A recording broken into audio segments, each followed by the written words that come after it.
Sasa kwa hiyo ukitoka hapa ukatoka nyumbani au umetoka kijijini unasema unaenda mjini kutafuta hela, una make big mistake.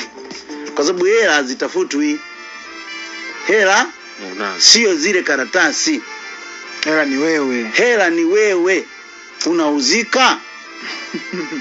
Una nini? Nimkumbushe kuna kitu hapo Mshua amekiongea, amesema hivi. Labda let's say yale makaratasi ambayo ni pesa, labda ipo kwenye boxi fulani. Uwezo kutoa mtu kwenye ile boxi yaje ya kuhamishie wewe. Lazima utume kitu kinaitwa thamani. Umeelewa hicho kipoint? Ndio maana pesa inaitwa it is a medium of exchange. Yaani hiyo inawezekana kana milioni 10. Njia ya kubadilishana thamani. Badala ya wewe kulipa kitu. Kwa mfano jana ulikuwa na seminar. Yes. Ndio ya mambo ya nini? Blockchain, cryptocurrency. Ndio. Kiingilio kwa ni shilingi ngapi? 1,500,000. 1,500,000. Na maana kuna mtu alienda kutoa hela kwenye box akaleta ili niongee. Thamani ambayo wewe kwa thamani yangu hii jamani 1,500,000. Anataka aje?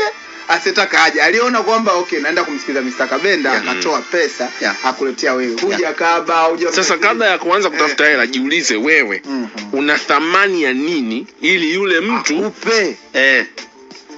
Ndio hiyo unakuta watu wako mjini wanazurura kwa sababu hawana thamani. Tafuta hela wewe. Unazitafutaje? Mbona nipi njia za kupita? Sasa njia haziko kule, njia ni wewe.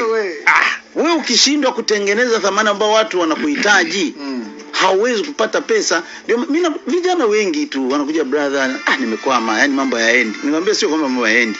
Wewe ndio tatizo. Cha kwanza nakuuliza, unajua nini?